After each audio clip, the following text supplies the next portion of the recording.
Everyone, this is doctor Benazir.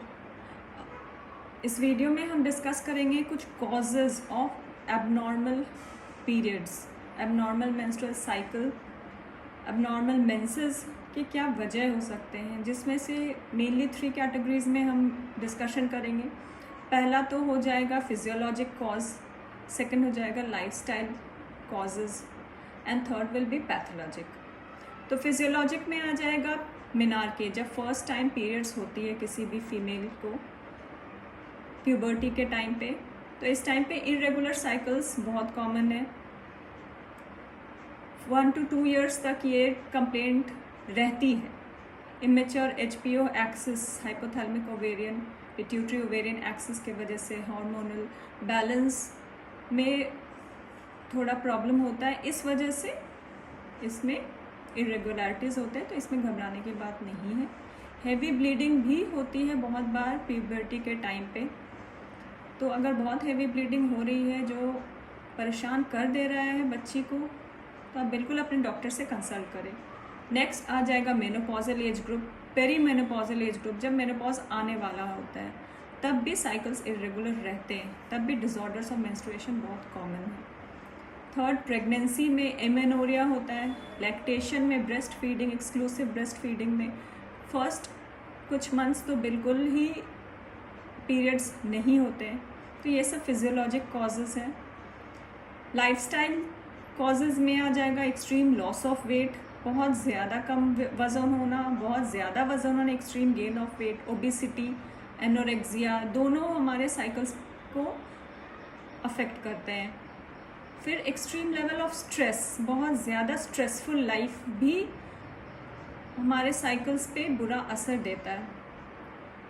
तो stress, mental health और physical health दोनों बहुत इम्पॉर्टेंट हमारे बॉडी के, हमारे हार्मोन्स के करेक्ट फंक्शनिंग के लिए। पैथोलॉजिक कॉजेज़ में हम बहुत ही कॉमन है thyroid abnormalities, thyroid disorders,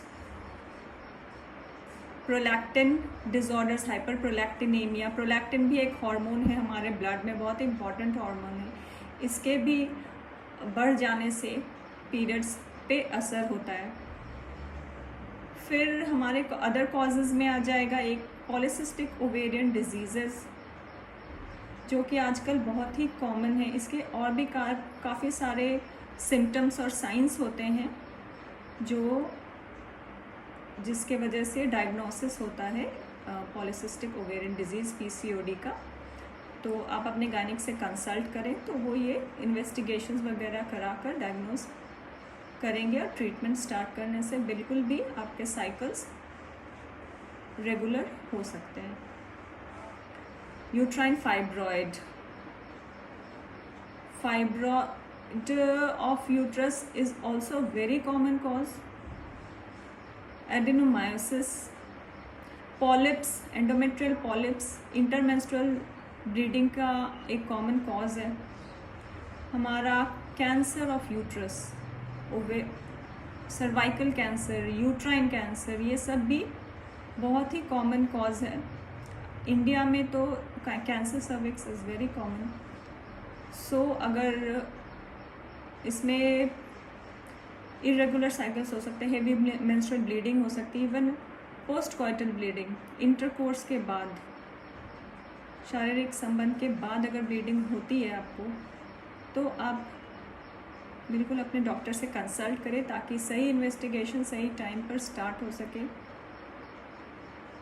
drugs में कुछ जो कॉजेज़ हैं, उनमें अगर आप एंटीप्लेटलेट ड्रग्स ले रहे हैं बहुत दिनों से, बहुत सालों से, तो वो उसकी असर आपके ब्लीडिंग पर भी हो सकती है, उसके वजह से भी हेवी ब्लीडिंग हो सकता है। एंटी डिप्रेसेंट ड्रग्स की वजह से भी हेवी ब्लीडिंग हो सकता है। अगर हमने हार्मोनल पिल्स लिया हुआ है, तो अगर वो लॉन्ग टर्म है, तो शुरुआत में काफ़ी लोगों की ये कंप्लेन होती है कि इरेगुलर ब्लीडिंग हो रही है, बीच बीच में ब्लीडिंग हो जाती है, स्पॉटिंग हो जाती है, जो धीरे धीरे फिर वो रेगुलेट हो जाती है इसमें। और कोगुलोपैथीज़ होते हैं, इनहेरिटेड कोगुलोपैथीज़ में बहुत ही कॉमन है वॉन विलिब्रेंट डिजीज़ और एक्वायर्ड थ्रोम्बोसाइटोपिनिया, प्लेटलेट्स जब कम हो जाते हैं।